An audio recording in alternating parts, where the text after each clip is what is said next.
घनश्याम दादांनी धूर फवारणी बरोबर केलेली आहे. आमच्या या गोष्ट पथकांवर घनश्याम दादांनी जोरदार धूर फवारणी केलेली आहे. घनश्याम दादा कसं वाटतंय?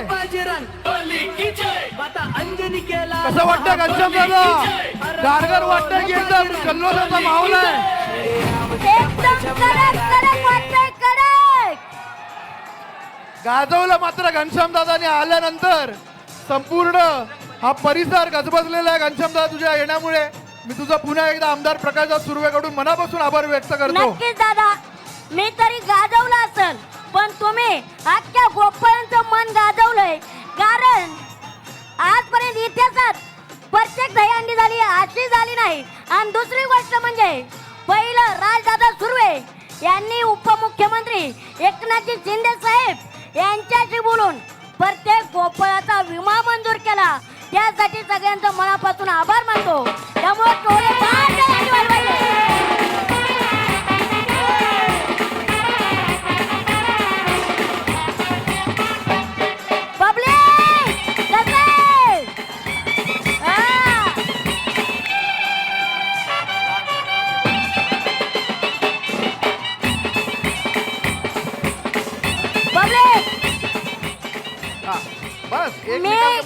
आता तुमचा निरोप घेणार आहे.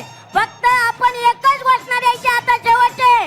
राजदादा तुम आगे बढ़ो, राजदादा तुम आगे बढ़ो.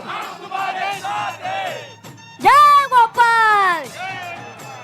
घनश्याम दादा तुमचा मनापासून मी आभार व्यक्त करतो. आम्ही दहीहंडी पण साजरा करतो, त्याचबरोबर नवरात्री सुद्धा इथे खूप मोठ्या प्रमाणावर साजरा केली जाते. मी तेव्हा सुद्धा तुम्हाला आमंत्रण देईन. तुम्ही आमच्या नवरात्रीला सुद्धा या. प्रत्येक उत्सवात तुम्ही आमच्या सोबत सहभागी व्हा आणि ही मैत्री जी आहे आपल्या दोघांची ही कायम अशी जपून राहू दे. ओंकारचा सुद्धा मी मनापासून धन्यवाद देतो की घनश्याम दादा या ठिकाणी तो घेऊन आलेला आहे. घनश्याम दादा तुमच्यासाठी एक थर आता फक्त एक सलामी देत आहे. माझ्या मतदारसंघातला थर गोविंदा पथक आहे. राजबाबू परफॉर्मन्स नंतर राजबाबू.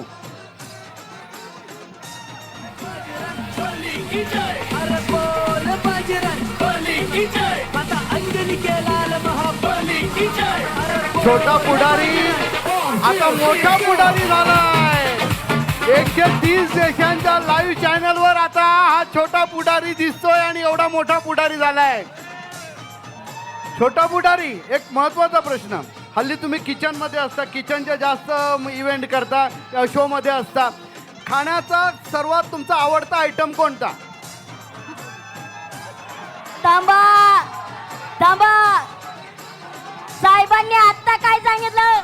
छोटा पुढारी आता मोठा पुढारी झालाय. पण त्याआधी सांगतो, राजदादांच्या संगतीत येऊन त्यांनी आमचं मुंबईत राज्य निर्माण केलं. त्यामुळे त्यांचा आभार. आणि आपल्याला काय आवडतं तुम्हाला माहितीये, महाराष्ट्रात म्हणल्यावर राणी माझ्या नशीब. आता isakal.com आहे देशातील नंबर 1 ची मराठी न्यूज वेबसाईट. प्रत्येक अपडेटसाठी isakal.com ला नक्की भेट द्या.